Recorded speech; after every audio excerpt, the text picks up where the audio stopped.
है transformer winding. और आपका जो सिलेबस है उस सिलेबस में बीएसपीएसएल के सिलेबस में सिर्फ लिख दिया है ट्रांसफार्मर वाइंडिंग। तो आप लोग कभी ये मत समझिएगा, मैंने पहले से भी कहा है कि इसका मतलब सिर्फ ट्रांसफार्मर वाइंडिंग पढ़ लेने से हमें नौकरी मिल जाएगी, ऐसा नहीं है। आपको ट्रांसफार्मर भी कंप्लीट रूप से पढ़ना है। ट्रांसफार्मर वाइंडिंग, तो ट्रांसफार्मर में जिस वाइंडिंग का प्रयोग करते हैं साथियों, उसे किस नाम से जानते हैं? ट्रांसफार्मर वाइंडिंग के नाम से जानते हैं।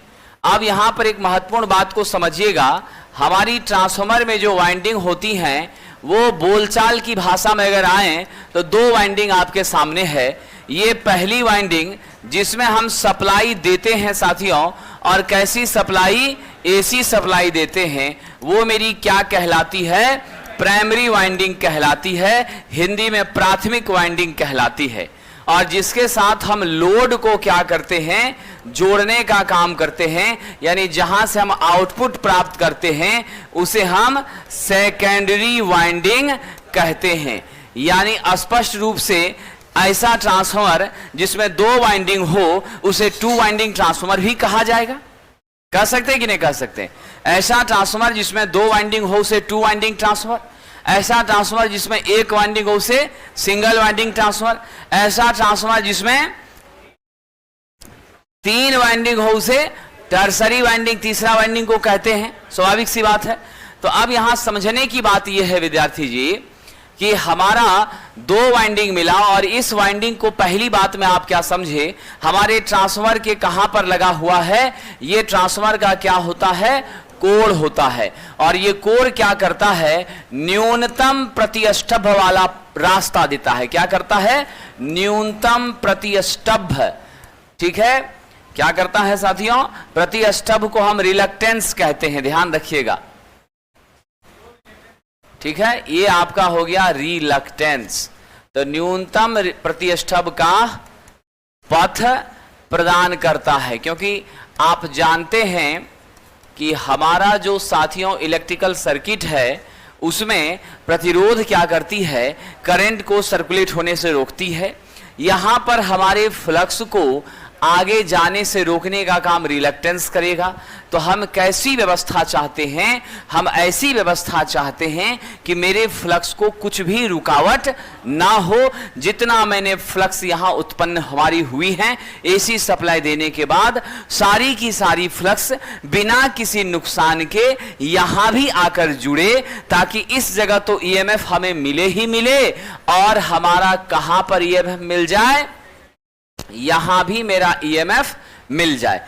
एक कल के डिस्कशन में भी एक क्वेश्चन था कि हमारे ट्रांसफार्मर में, समझ गए, प्राथमिक वाइंडिंग में जो फ्लक्स उत्पन्न होता है वह क्या करता है? वो प्राथमिक में ईएमएफ उत्पन्न कराने के साथ साथ अपने बगल वाले में भी कराता है। यानी आपके भूखे रहने पर आपका पड़ोसी चिंतित हो रहा है, वैसा संबंध यहां पर है। इसी को अन्योन्य प्रेरण कहते हैं, म्यूचुअल इंडक्शन कहते हैं। समझ गए कि नहीं? यानी आपका अभी कॉपी कोई छीन लेगा, वैज्ञानिक जी उससे लड़ लेंगे, तो ये जो आपसी संबंध है इसी को म्यूचुअल इंडक्शन कहा जाता है। और यही आपका कहां है साहब? हमारे ट्रांसफार्मर में है। यही कहां पर है? ट्रांसफार्मर में। तो हमने सप्लाई दिया है इसको। विद्यार्थी ध्यान रखिएगा, दो इलेक्ट्रिकल सर्किट है, एक यहां पर एक वहां पर। एक इलेक्ट्रिकल सर्किट में इनपुट के रूप में सप्लाई दे रहे हैं, वो भी एसी, और दूसरे से आउटपुट को हम क्या कर रहे हैं? प्राप्त कर रहे हैं। दोनों इलेक्ट्रिकल सर्किट जो है साथियों, क्या इलेक्ट्रिकली आपस में जुड़ा है? नहीं। विद्यार्थी इलेक्ट्रिकली अगर जुड़ा होता तो इस तार को इस तार से जोड़ते, इस तार को इस तार से जोड़ते। ऐसा कुछ किया है क्या? नहीं किया है। जब दो तारों के बीच कोई डायरेक्ट कनेक्शन नहीं है तो हम वैद्युतिक कनेक्शन नहीं मानते हैं, उसे किस रूप में स्वीकार करते हैं? खुला परिपथ, ओपन सर्किट। और वैज्ञानिकों आप जानते हैं जब ओपन सर्किट हो जाएगा तो मेरा प्रतिरोध दोनों के बीच कितना हो जाएगा? अनंत हो जाएगा। यानी स्पष्ट है कि both windings of transformer are not connected electrically, these two are connected magnetically with each other. ये दोनों एक दूसरे से कैसे जुड़ी हैं? चुंबकीय रूप से जुड़ी हैं। अब मैं आपसे पूछता हूं साथियों, प्राइमरी वाइंडिंग और सेकेंडरी वाइंडिंग के बीच आपका प्रतिरोध कितना है? तो आप क्या जवाब दीजिएगा? मेरी रेजिस्टेंस क्या होती है? अनंत हो जाती है, और इसमें कोई शक नहीं है। प्राइमरी को हमने इधर से सप्लाई दिया, वहां से हम ऐसे आउटपुट ले रहे हैं। दोनों का अगर फेजर डायग्राम के हिसाब से देखिएगा तो दोनों के बीच कितने का कोण है, एक ऐसा एक ऐसा। साथियों 180 का कोण है। दोनों एक दूसरे के कैसे है साहब, एंटी फेज में है। यानी स्थान के हिसाब से और इसकी स्थापना के हिसाब से देखें तो मेरी प्राइमरी और सेकेंडरी वाइंडिंग एक दूसरे से कितने डिग्री से शिफ्टेड है, 180 से। ये मेरा दायां हाथ है और हम बाएं हाथ पर पहुंचना चाहते हैं। यहां से कितना दूर चल के आना पड़ेगा, 180 चलना पड़ेगा। दाएं का उल्टा कौन होता है, बायां होता है। यानी एंटी फेज कितने में बनेगा, 180 में बनेगा। तो गांठ बांध लीजिएगा, किसी भी दी गई फेजर राशि का अगर उल्टा फेज निकालना है तो 180 डिग्री की दूरी तय करनी पड़ेगी। साथियों 180 की दूरी तय करने का मतलब है सप्लाई वोल्टेज भी अगर ऊपर है तो मेरा सेकेंडरी का इंड्यूस ईएमएफ कहां होगा, नीचे होगा। और ऐसे भी लेंज साहब ने कहा है काउजेज अपोज द रीजन, जिसके कारण उत्पन्न होता है उसी का क्या करता है, विरोध करता है साथियों। और इस कारण से हम माइनस का साइन लेते हैं। माइनस का साइन हमारे दिशा के विपरीत होने का सूचक होता है। विद्यार्थी जी कोई कंफ्यूजन तो नहीं। अब आइए, जब ये बेसिक बात को आप समझ गए तो मेरा जो ट्रांसफार्मर है वह एक यंत्र है। क्या है विद्यार्थी जी, यंत्र है। लेकिन कैसा यंत्र है साहब, स्टैटिक यंत्र है। स्टैटिक का मतलब क्या होता है, अस्थिर होता है। अस्थिर का मतलब क्या होता है, एक जगह फिक्स कर दिए वहीं रहेगा, यहां वहां कहीं नहीं जाएगा। यही ना हुआ जी साहब, ये बात तो है। लेकिन महत्वपूर्ण बात यह है कि हमारे ट्रांसफार्मर में कोई घूमने वाला पार्ट नहीं होता है। सारा का सारा भाग कैसा होता है, अस्थिर होता है, स्टैटिक होता है। क्या होता है, अस्थिर होता है, स्टैटिक होता है। अब यहां समझिए विद्यार्थी जी, जब सारा भार अस्थिर होता है, कुछ घूम नहीं रहा है, तो जब तक दो वस्तु अस्थिर है तो उसके बीच फ्रिक्शन है। क्या जी रामबाग वाले विद्यार्थी, फ्रिक्शन है? तो फ्रिक्शन कब होगा, जब घूमेगा। स्वाभाविक सी बात है। तो जब यहां रोटेटिंग ऑब्जेक्ट नहीं है तो मुझे बताइए मेरे ट्रांसफार्मर में फ्रिक्शन लॉस कितना होगा। बिल्कुल सही विद्यार्थी जी, आपके ट्रांसफार्मर में फ्रिक्शन लॉस का मान क्या होगा, 0 होगा। हम आपसे पूछते हैं रोटेशनल लॉस कितना है, बिल्कुल 0 है। रोटेशन जब कुछ हो ही नहीं रहा है तो उसकी वजह से लॉस कहां से होगा, वो भी कितना हो गया, 0। जब रोटेशनल और फ्रिक्शन लॉस 0 है, इसका मतलब टोटल लॉस में इतना मान तो घट गया। और आप सब जानते हैं मेरे लॉसेस का मान घटता है, मेरी इफिशिएंसी बढ़ती है। तो यहां यह घूम नहीं रहा है, रोटेट नहीं कर रहा है, तो हमको क्या फायदा दे रहा है, मेरी इफिशिएंसी को साहब बढ़ा रहा है। क्या कर रहा है, इफिशिएंसी को बढ़ा रहा है। आप सब याद रखिएगा ट्रांसफार्मर की दक्षता जो होती है साहब 97% से लेकर 99% तक हो जाती है। 97 से कम तो जनरली मिलता नहीं है। तो हम लोग अगर 99 पर पहुंच गए तो हम मोटा मोटी मान लेते हैं मेरा कैसा है साथियों, आइडियल ट्रांसफार्मर है। और वैज्ञानिकों आपको मैंने बताया है आइडियल ट्रांसफार्मर में हमारी लॉसेस शून्य होती हैं। आइडियल ट्रांसफार्मर में वाइंडिंग का रेजिस्टेंस शून्य होता है। आइडियल ट्रांसफार्मर में eddy current loss, hysteresis loss सब 0 होती हैं। यहां पर आपका फ्लक्स का लीकेज, फ्लक्स का क्षरण शून्य होता है। ये सारी बातें जब शून्य होती है तो मेरी दक्षता कितनी हो जाती है, 100% हो जाती है। और आइडियल हमारी काल्पनिक ट्रांसफार्मर है, हम वैसा एडजेक्ट बनाने में सक्षम नहीं होते हैं, लेकिन उसके रेफरेंस पर, उसके आधार पर हम बनाने का साथियों प्रयास जरूर करते हैं, इसमें कोई संदेह नहीं है। अब आइए सरकार, ये सब तो बेसिक बातें थी जो आपने समझी। हम लोग बहुत चुंबकीय पथ हमारा बहुत बढ़िया हो, चुंबकीय गुणात्मक क्षमता जबरदस्त हो, इसकी परमीएबिलिटी साहब बहुत बेहतर हो, इन सारी बातों का ध्यान हम रखते हैं ताकि मेरी लीकेज फ्लक्स कम हो और लिंकेज फ्लक्स ज्यादा हो। लिंकेज का मतलब जुड़ना होता है और लीकेज मतलब बर्बाद होना होता है। जैसे यहां देखा आपने लीकेज हो गया तो ये बर्बाद कर दिया, तो लीकेज नहीं होना है, क्या होना है, लिंकेज। लिंकेज मतलब जुड़ाव होना, संपर्क का होना। अब लिंकेज का होना ही हम ज्यादा चाहते हैं, इसलिए अच्छी क्वालिटी का, अच्छे चुंबकीय पारगम्यता का क्या करते हैं साहब, चुंबकीय पदार्थ लेते हैं। और अब हम कोर में किसका यूज कर रहे हैं, सिलिकॉन स्टील का। किसका कर रहे हैं, सिलिकॉन स्टील का। अब तो सिलिकॉन स्टील की बात छोड़िए, हमने CrGOS का यूज कर लिया। किसका कर लिया साहब? CrGOS का कर लिया। Cold roll grain oriented steel भी नाम कह देता है, समझ गए क्या होता है साहब? Cold roll grain oriented steel. अगर ऑप्शन में आपको सिर्फ इतना दिया है तो आप इसको टिक लगाइएगा, सही उत्तर माना जाएगा। लेकिन हम लोग यूज जो कर रहे हैं cold roll grain oriented silicon steel, और सीट हम इसलिए बोलते हैं क्योंकि उसको लेमिनेटेड सीट के रूप में हम प्रयोग करते हैं, पत्थर पत्थर के रूप में करते हैं। और पत्थर पत्थर के रूप में प्रयोग करके उसके बीच बीच में क्या करना है साथियों? लेमिनेशन, थीन लेमिनेशन डालना है। और इस पतले लेमिनेशन की मोटाई कितनी होती है? 0.35 से लेकर 0.5 mm के बीच होती है। और ऐसा करने से मेरी चुंबकीय लॉस, मैग्नेटिक लॉस, और ये मैग्नेटिक लॉस हमारी साथियों दो प्रकार की जो हैं, उसमें से विशेष रूप से एडी करंट लॉस हमारा क्या होता है? खत्म होता है, कम होता है, रिड्यूस होता है। और जब इतना व्यवस्था हम लॉस को कम करवाने के लिए कर रहे हैं तो मेरा इफिशिएंसी नेचुरल सी बात है क्या होगा? बेहतर होगा, अच्छा होगा, इसमें कोई शक नहीं है। आइए विद्यार्थी जी अब आगे बढ़ते लग गया साथियों, हमारे लिए बहुत अच्छा हो गया। और आप सबको बता दूं कि हमारे जितनी इलेक्ट्रिकल मशीनें होती हैं उन सभी में सबसे ज्यादा दक्षता वाला मशीन कौन है? मेरा ट्रांसफार्मर है साथियों, ठीक है। लेकिन ये रोटेटिंग मशीन नहीं है, स्टैटिक मशीन है, अस्थिर मशीन है।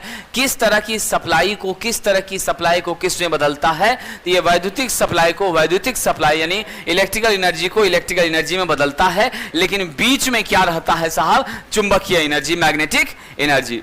तो यानी मैग्नेटिक एनर्जी के माध्यम से इलेक्ट्रिकल एनर्जी को इलेक्ट्रिकल में बदल रहा है। अब आप कहेंगे इलेक्ट्रिकल को इलेक्ट्रिकल में बदल रहा है, इसका क्या अर्थ हुआ? यानी इलेक्ट्रिकल एनर्जी को यानी वोल्टेज को क्या कर रहा है? बढ़ा रहा है, घटा रहा है, करंट को बढ़ा रहा है, घटा रहा है, जहां जैसी जरूरत पड़ती है वैसा कर रहा है। साथियों याद रखिएगा, हमारा जो ट्रांसफार्मर है इसमें सबसे महत्वपूर्ण बात है, दो चीजें किसी भी हाल में बदलती नहीं हैं। पहली क्या नहीं बदलती हैं साहब? मेरी फ्रीक्वेंसी। सबसे पहले याद रखिएगा, मेरी फ्रीक्वेंसी जो है, आवृत्ति, ये क्या होती है विद्यार्थी जी? सदैव कांस्टेंट होती है। यानी आपने इनपुट की सप्लाई का फ्रीक्वेंसी यदि 50 हर्ट्ज रखा है तो आउटपुट में भी आपका क्या होगा? 50 हर्ट्ज ही होगा। और दूसरे नंबर पर क्या नहीं बदलता? पावर नहीं बदलता, पावर भी आपका कांस्टेंट ही रहता है। यानी अगर आप यहां से kVA1 बराबर आप kVA2 करते हैं, कोई आपत्ति नहीं है, क्योंकि मेरे प्राइमरी में वोल्टेज V1 और करंट I1 है, मेरे सेकेंडरी में वोल्टेज V2 और करंट I2 है। ये दोनों आपस में बराबर होता है। अगर हमारा साथियों ध्यान रखिएगा, अगर हमारा क्या हो जाए? स्टेप अप ट्रांसफार्मर रहे तो वैसी परिस्थिति में V1 I1 का जो संबंध होता है वह कैसा होता है साथियों? V1 आपका कम, I1 आपका क्या होता है? ज्यादा। और यहां V2 ज्यादा, I2 आपकी कम हो जाती है। यानी आपने क्या देखा साथियों? हम यहां करंट घट जाती है। क्या ये ओम के नियम को सत्यापित करता है? बिल्कुल नहीं। ओम का नियम कहता है, क्या कहता है साथियों?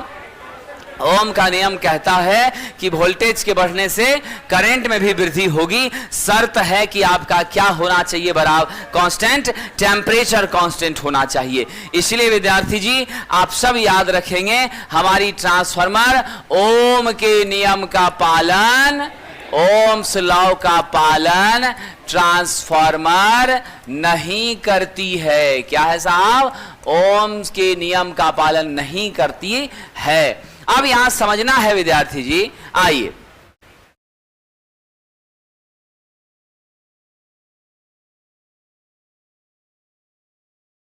अब यहां समझने वाली बात है।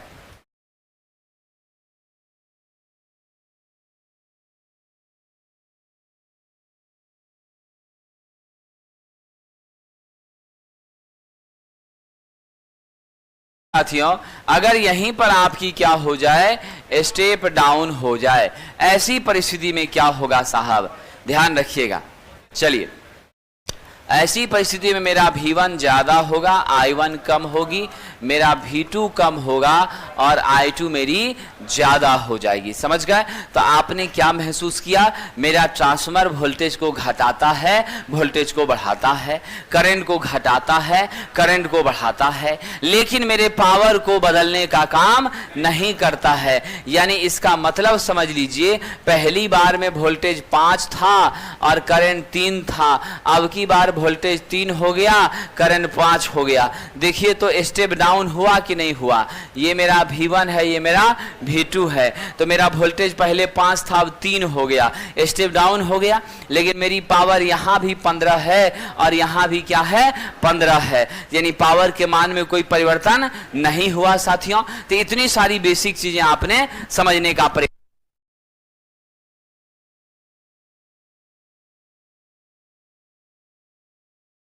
तो पता चल गया मेरी पावर क्या है? कांस्टेंट है, कोई परिवर्तन नहीं हो रहा है। हम लोगों को मुख्य ध्यान कहां देना है? वाइंडिंग पर देना है। आखिर ये सब कार्यक्रम जो संपादित हो रहा है इस वाइंडिंग की वजह से हो रहा है। ये वाइंडिंग भी हमारी दो ऐसी वाइंडिंग जो सप्लाई से जुड़ी है, प्राइमरी कहते हैं, जो लोड से जुड़ा है, सेकेंडरी कहते हैं। ये फिक्स है साथियों, कभी नहीं बदल सकता है। लेकिन अब कौन हाई वोल्टेज है, कौन लो वोल्टेज है, यह तो बदल सकता है। अगर मेरा स्टेप अप होगा तो आप सब जानते हैं वोल्टेज तभी बढ़ता है जब नंबर ऑफ टर्न्स बढ़ता है। स्टेप अप में हमारा सेकेंडरी में टर्न्स ज्यादा होगा और मेरे प्राइमरी में टर्न्स कम होगा, तभी तो प्राइमरी में वोल्टेज कम, सेकेंडरी में ज्यादा। वो ऐसी परिस्थिति में मेरी प्राइमरी लो वोल्टेज हो जाएगी और मेरा सेकेंडरी हाई वोल्टेज हो जाएगी। स्टेप डाउन की बात करेंगे तो प्राइमरी में ज्यादा वोल्टेज तो ज्यादा टर्न, सेकेंडरी में कम वोल्टेज तो कम टर्न। तो हमारे स्टेप डाउन में क्या होगा? मेरी प्राइमरी हाई वोल्टेज वाइंडिंग हो जाएगी, अब मेरा सेकेंडरी क्या हो जाएगा? लो वोल्टेज हो जाएगा। यानी आपने क्या महसूस किया? एक तो प्राइमरी सेकेंडरी, दूसरा हाई वोल्टेज लो वोल्टेज।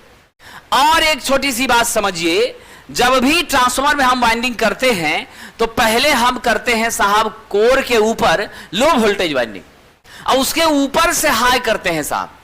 ऐसा करने से जो सबसे महत्वपूर्ण फायदा होता है वो मेरे इंसुलेशन की कॉस्ट के कम होने का होता है। यानी हमारा खर्च क्या होता है?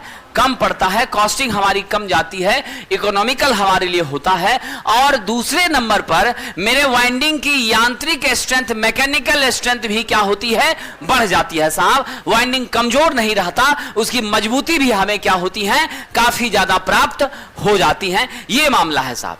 तो इस लेकर के ऐसा भी हमको करना होता है। तो आइए जरा आप चर्चा करते हैं बहुत सारी बातों पर। बाकी जो नए छात्र हैं उनको ट्रांसफार्मर में विस्तार से कार्यक्रम चलेगा, ठीक है? चलिए,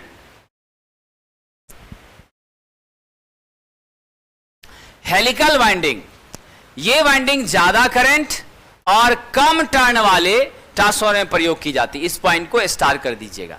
क्या होगा साहब? ये वाइंडिंग अधिक करंट और कम टर्न वाले ट्रांसफार्मर में, जिस ट्रांसफार्मर में टर्न क्या हो? कम हो, वहां। अब टर्न कम होगा तो मेरी करंट स्वाभाविक है बढ़ जाएगी, टर्न बहुत पीटेंगे। टर्न ज्यादा होगा, मेरी वोल्टेज बढ़ जाएगी, करंट घट जाएगी।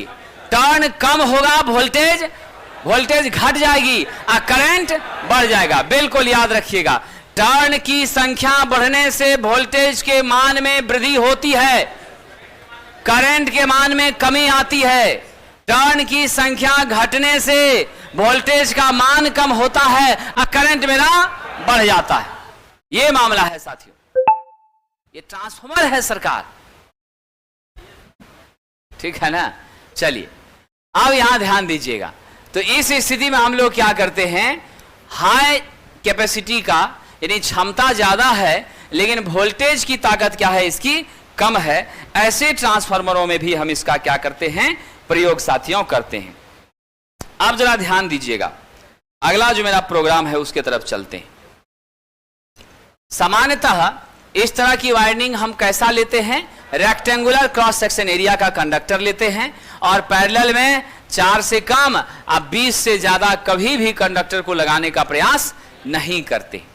और ये वाइंडिंग स्क्रू लाइन की दिशा में अक्षीय रूप से लपेटा होता है।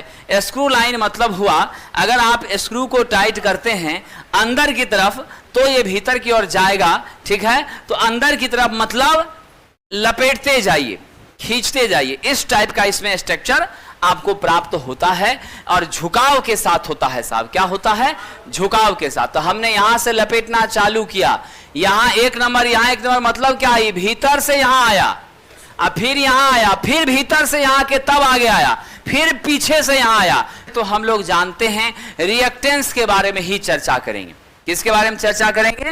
रिएक्टेंस के बारे में। क्यों? क्योंकि वहां पर वाइंडिंग इंस्टॉल किया है। हमारे वाइंडिंग जो कॉपर के हैं उसका सेल्फ अपना प्रतिरोध है, अच्छी बात है, लेकिन कॉइल के रूप में आ गया तो वहां इंडक्टेंस हो गया, एक्सएल आ गया, तो हमारी इंपीडेंस टोटल क्या हो जाएगी एक्टर साहब? आर जेड बराबर आर प्लस जे एक्सएल हो जाएगी। इसका नेचर जो होगा वो फाइनली नेचर कैसा होगा? लैगिंग ही होगा। आप जानते हैं मेरा ट्रांसफार्मर नॉर्मली क्या करता है? लैगिंग पीएफ पर ही लोड को सप्लाई देने का काम करता है। बाकी लोड के नेचर बदलने से थोड़ा बदलाव होता है, यह भी बात सही है, इसमें कोई शक नहीं है। चलिए आगे बढ़ते हैं। वाइंडिंग के प्रकार की चयन आप लोग जितना अभी तक देखा सब अच्छी बात है, लेकिन असली चीज यही टेबल है, इसी से सब काम हो जाएगा। सिलिंड्रिकल वृत्ताकार चालक होगा तो 5000 से 10000 केवीए तक, वोल्टेज 33 केवी तक, इसमें धारा जो है 80 एम्पियर तक मेरे कंडक्टर से जा सकती है, और अनुप्रस्थ काट का क्षेत्रफल 30 mm स्क्वायर होता है, और पैरेलल में 1 से 2 कंडक्टर को हम असेंबल करते। सिलिंड्रिकल में आयताकार रहे तो 5000 से 8000 केवीए, 6 केवी तक यूज करेंगे, 10 से 600 एम्पियर की धारा होगी, 5 से 200 mm स्क्वायर का क्रॉस सेक्शन एरिया हो सकता है, 1 से 4 कंडक्टर पैरेलल में लगा सकते हैं।